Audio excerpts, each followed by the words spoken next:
This one is more for the adults. So many of you have lost loved ones, friends, colleagues, and if this can help you through, I hope that you appreciate Alice Walker's To Hell with Dying, illustrated by Catherine Dieter.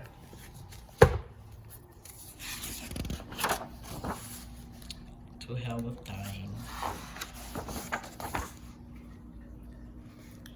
To the old ones of my childhood, who taught me the most important lesson of all, that I did not need to be perfect to be loved, that no one does. A.W. For my sons, Drew and Taj, C.D. To hell with dying, my father would say. These children want Mr. Sweet.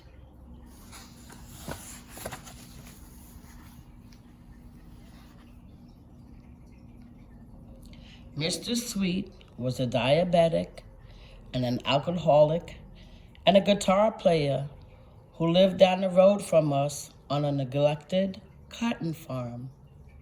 My older brothers and sisters got the most benefit from Mr. Sweet, for when they were growing up, he had quite a few years ahead of him, and so was capable of being called back from the brink of death any number of times whenever the voice of my father reached him as he lay expiring.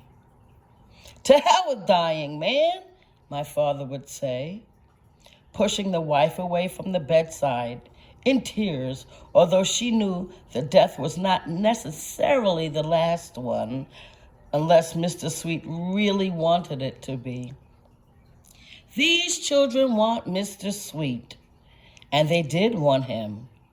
For at a signal from my father, they would come crowding around the bed and throw themselves on the covers, and whoever was the smallest at the time would kiss him all over his wrinkled brown face and begin to tickle him so that he would laugh all down in his stomach, and his mustache, which was long and sort of straggly, would shake like Spanish moss.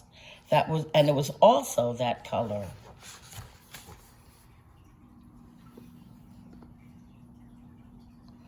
Mr. Sweet had been ambitious as a boy, wanted to be a doctor or lawyer or sailor, only to find that black men fare better if they are not.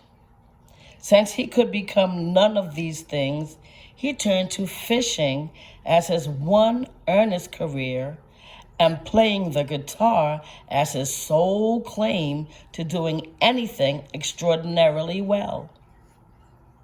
His son, the only one that he and his wife, Miss Mary, had, was shiftless as the day is long and spent money as if he were trying to see the bottom of the mint, which Mr. Sweet would tell him was the clean brown palm of his hand. Miss Mary loved her baby, however, and worked hard to give him the little necessities of life, which turned out mostly to be women.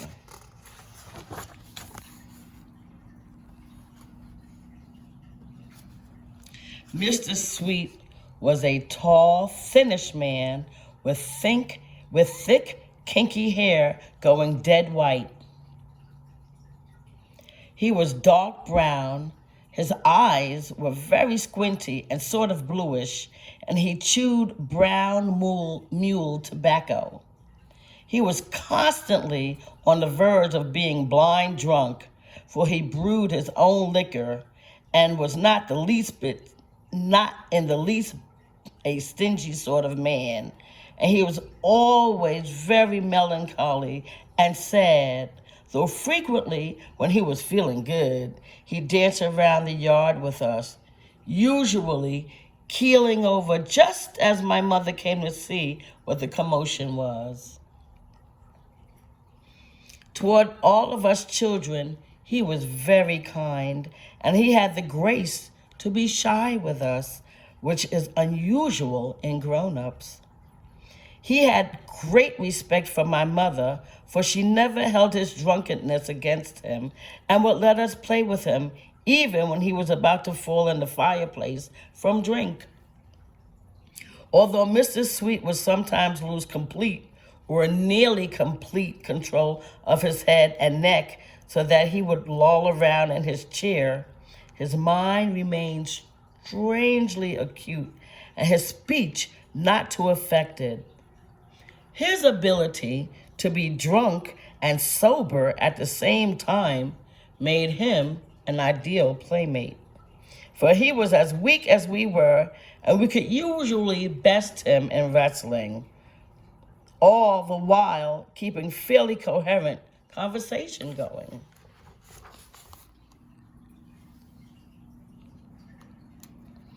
We never felt anything of Mr. Sweet's age when we played with him. We loved his wrinkles and would draw some on our brows just to be like him.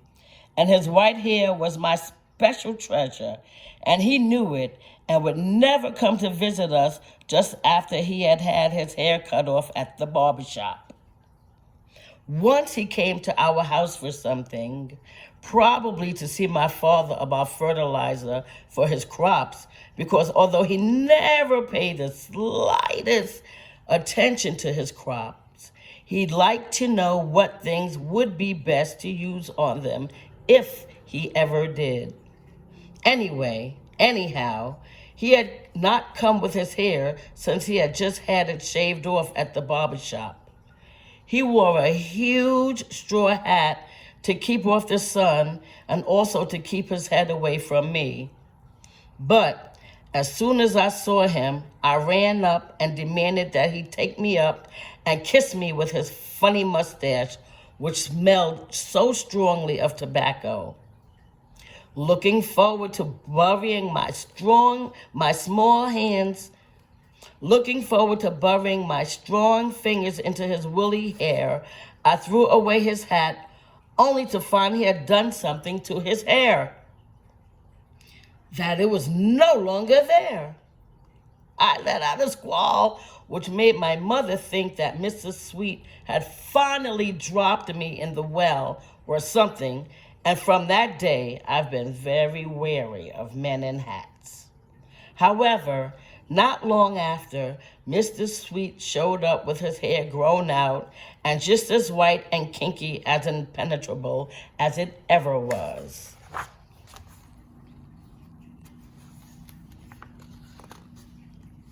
Mr. Sweet used to call me his princess, and I believed it. He made me feel pretty at 5 and 6 and simply outrageously devastating at the blazing age of 8.5. When he came to our home with his guitar, the whole family would stop whatever they were doing and sit around him and listen to him play. He liked to play Sweet Georgia Brown. That was what he called me sometimes.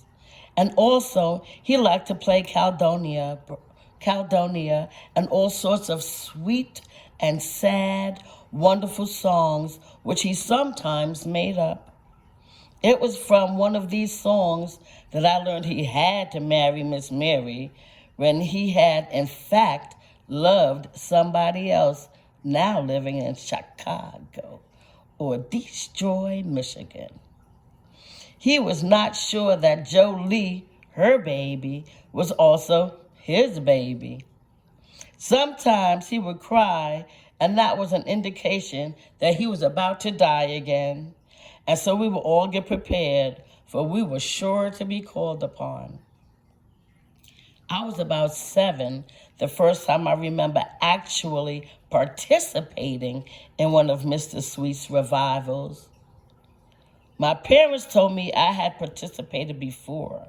I had been the one chosen to kiss him and tickle him long before I knew the rite of Mr. Sweet's rehabilitation. He had come to our house. It was a few years after his wife's death, and he was very sad and also typically very drunk. He sat on the floor next to me and my older brother, The rest of their children were grown up and lived elsewhere, and began to play his guitar and cry. I held his woolly head in my arms and wished I could have been old enough to have been the woman he loved so much, and that I had not been lost years and years ago.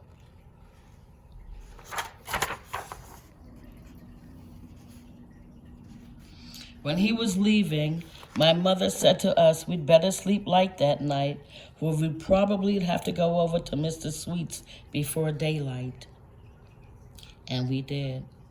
For soon after we had gone to bed, one of the neighbors knocked on our door and called my father and said that Mr. Sweet was sinking fast, and if he wanted to get in a word before the crossover, he'd better shake a leg and get over to Mr. Sweet's house.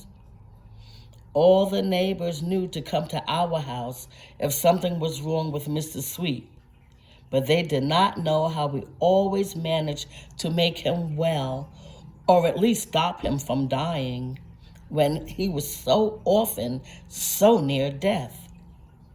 As soon as we heard the cry, we got up, my brother and I, and my mother and father, and put on our clothes. We hurried out of the house and down the road, for we were always afraid that we might someday be too late and Mr. Sweet would get tired of dallying.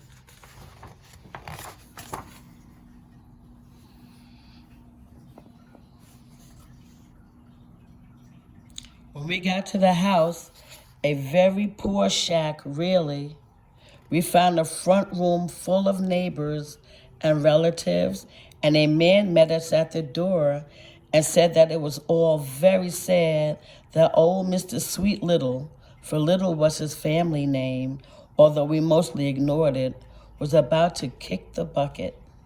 He advised my parents not to take my brother and me into the death room, seeing that we were so young and all.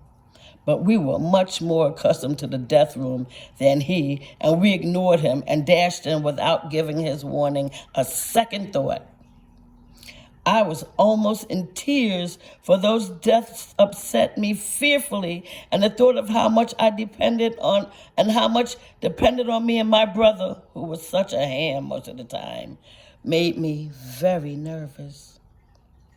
The doctor was bending over the bed and turned back to tell us for at least the 10th time in the history of my family that alas, old Mr. Sweet Little was dying, and that the children had best not see the face of the implacable death. I didn't know what implacable was, but whatever it was, Mr. Sweet was not. My father pushed him rather abruptly out of the way, saying, as he always did very loudly, for he was saying it to Mr. Sweet, "To hell with dying, man. These children want Mr. Sweet," which was my cue to throw myself upon the bed and kiss Mr. Sweet all around the whiskers and under the eyes and around the collar of his nightshirt, where he smelled so strongly of all sorts of things, mostly liniment.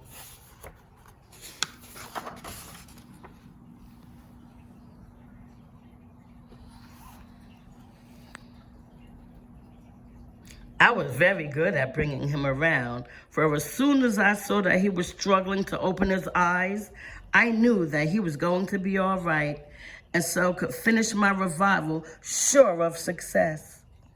As soon as his eyes were open, he would begin to smile, and that way I knew that I had surely won. Once, though, I got a tremendous scare, for he could not open his eyes.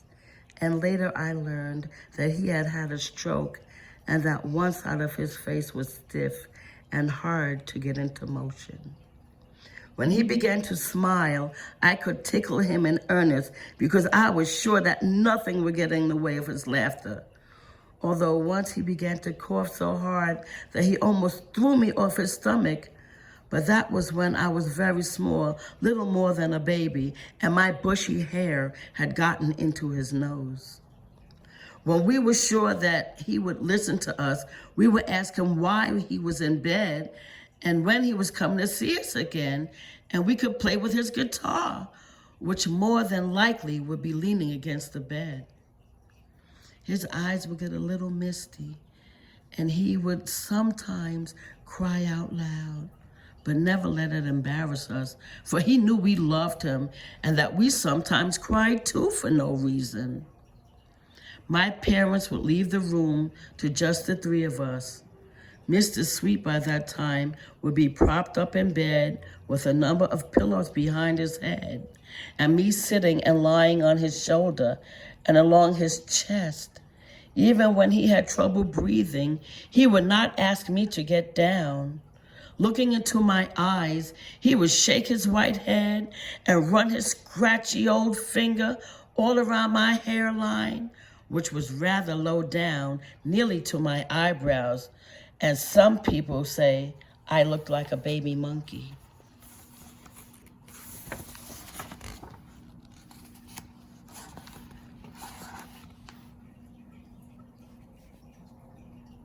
My brother was very generous in all this. He let me do all of the revivaling. He had done it for years before I was born, and he was so glad to be able to pass it on to someone new.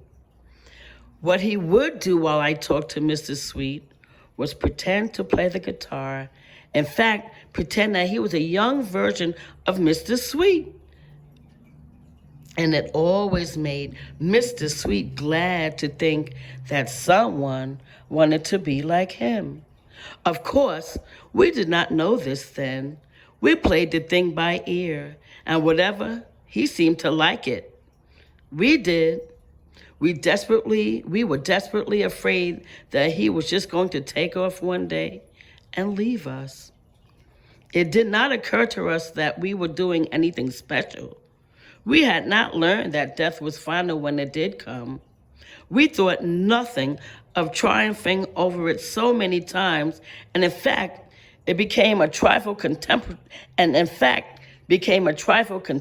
of people who let themselves be carried away.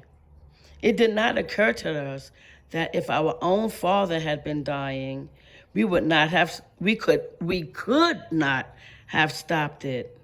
That Mr. Sweet was the only person over whom we had power.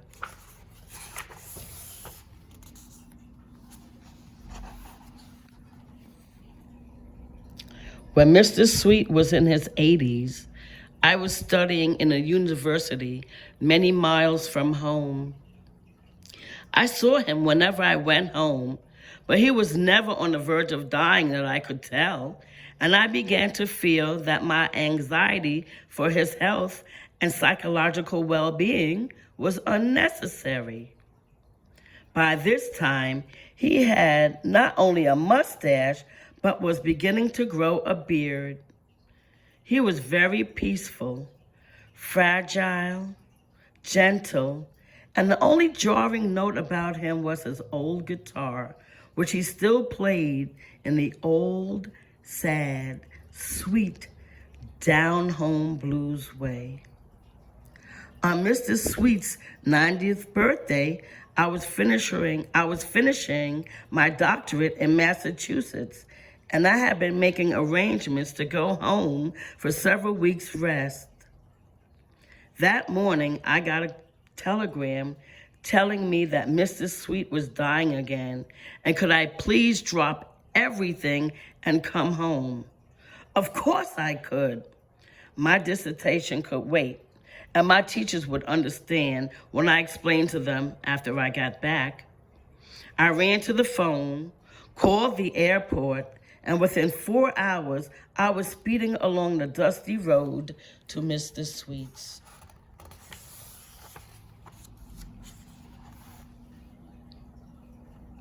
The house was more dilapidated than when I was last there, but it was overgrown with yellow roses which my family had planted many years ago. The air was heavy and sweet and very peaceful. I felt strange walking through the gate and up the old rickety steps, but the strangeness left me as I caught sight of the thin body I loved so well beneath the familiar quilt coverlet. Mr. Sweet.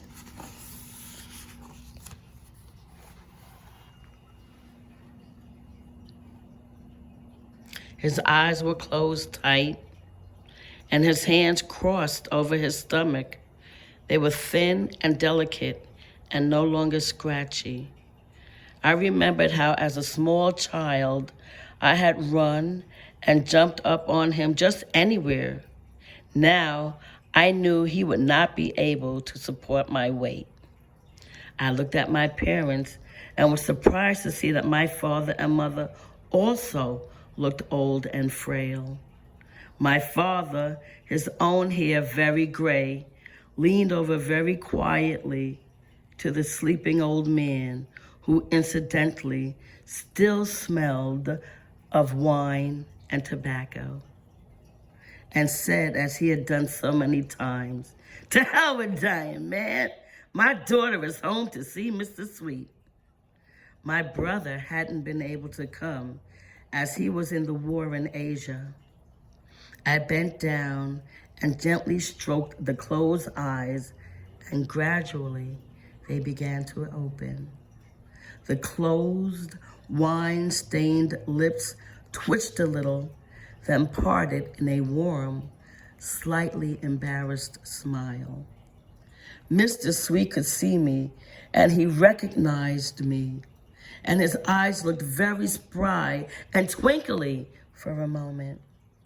I put my head down on the pillow next to his, and we just looked at each other for a long time. Then he began to trace my peculiar hairline with a thin, smooth finger. I closed my eyes when his fingers halted above my ear. He used to rejoice at the dirt in my ears when I was little. His hands stayed cupped around my cheek. When I opened my eyes, sure that I had reached him in time, his were closed.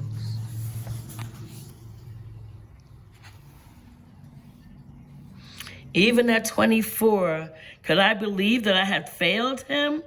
That Mr. Sweet was really gone? He had never gone before. But when I looked up at my parents, I saw that they were holding back tears. They had loved him dearly. He was like a piece of rare and delicate china, which was always being saved from breaking, and which finally fell.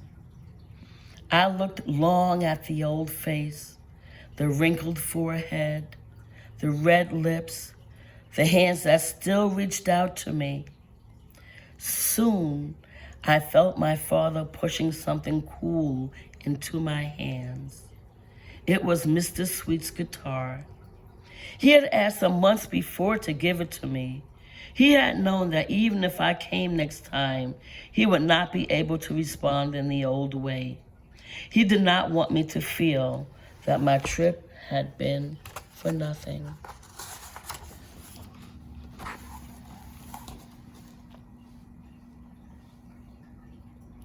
The old guitar. I plucked the strings, hummed Sweet Georgia Brown. The magic of Mr. Sweet lingered still in the smooth wooden box. Through the window, I could catch the fragrant, delicate scent of tender yellow roses. The man on the old high-fashioned bed with the quilt coverlet and the glowing white hair had been my first love. Thank you, Alice Walker.